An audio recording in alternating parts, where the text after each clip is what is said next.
নিশ্চয়ই সকলেই শুনেছেন আমাদের এখানে, কিন্তু আদি কল্যাণেশ্বরী মায়ের মন্দির কখনো দেখেছেন বা নাম কি শুনেছেন? চলুন আজকে সেখানে আপনাদেরকে ঘুরিয়ে নিয়ে আসেন। এই হচ্ছে আদি কল্যাণেশ্বরী মায়ের মন্দির। না, এটা মন্দির এখনও তৈরি হয়ে ওঠেনি। এটাতে নাকি মন্দিরটা তৈরি করার চেষ্টা করছে, কিন্তু নাকি মাকে নাকি উঠিয়ে নিয়ে আসা যাচ্ছে না এই মন্দিরে, এটা এখন কথিত আছে। এই মন্দিরটি হচ্ছে সবচেয়ে আদি মন্দির আমাদের মা কল্যাণেশ্বরীর। প্রথমেই রয়েছে একটি মহাবীরের মন্দির, তারপরে আছে শিব মন্দির। কথিত আছে যে মা প্রথম এইখানেই থাকতেন আগে। এখানে যেহেতু পাশে একটা গ্রাম আছে, সেখানে ঢেকিতে চাল কোটা হতো বলে মা সেই আওয়াজ নিতে পারতো না, তাই মা চলে গেছিলো ওই কল্যাণেশ্বরী মন্দিরে। কল্যাণেশ্বরী মন্দিরে মায়ের পিঠের অংশ দেখা যায়। এইখানে হচ্ছে মায়ের মুখটা দেখা যাচ্ছে, কিন্তু মুখটা রূপোর দিয়েই তৈরি করা হয়েছে। এটা কি সুন্দর মায়ের রূপটা।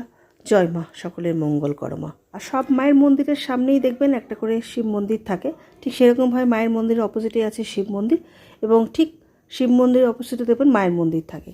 ওদিকে চলছে ভোগ রান্না, যে মাটির হাঁড়িতে মায়ের আসল ভোগ রান্না হয়ে পড়ে আছে, এবার মাকে ভোগ লাগানো হবে।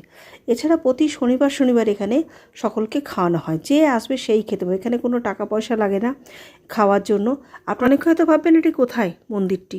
এটা হচ্ছে যারা কলকাতা থেকে আসছে বা আসানসোল থেকে আসছে বা সীতারামপুর থেকে মাইথন যাচ্ছে বা কল্যাণেশ্বরী যাচ্ছে, তার আগে বাইপাসের ধারে একটা জল ট্যাঙ্কি আছে, জল ট্যাঙ্কির পাশেই মায়ের এই মন্দিরটা, এবং গায়ে এখন লেখা আছে আদি মা কল্যাণেশ্বরী মন্দির।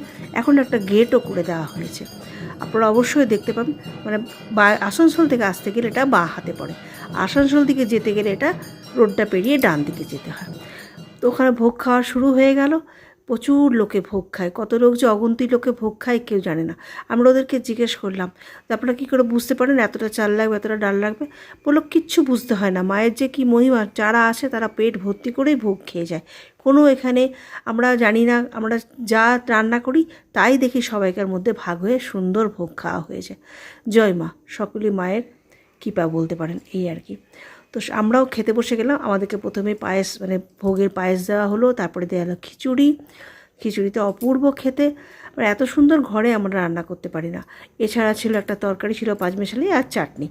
অপূর্ব অপূর্ব কী বলবো। তো আমার ভিডিওটা আপনাদের কেমন লাগলো? অবশ্যই ভালো লাগলো। আপনারাও যদি কখনও চান মায়ের মন্দিরে এসে পুজো দিতে বা দেখতে, অবশ্যই আসবেন। আর মায়ের ভিডিও সবাই শেয়ার করুন। মা খুব জাগ্রত, মাকে মন থেকে ডাকলে অবশ্যই মায়ের দেখা পাবেন বা মায়ের সাড়া পাবেন। চলুন আজকে এই পর্যন্ত ভিডিওটা রাখছি, এখন বাড়ির দিকে যাচ্ছি। সকলে ভালো থাকুন, সুস্থ থাকুন, আর পরের ভিডিওতে অবশ্যই চোখ রাখুন। জয় মা।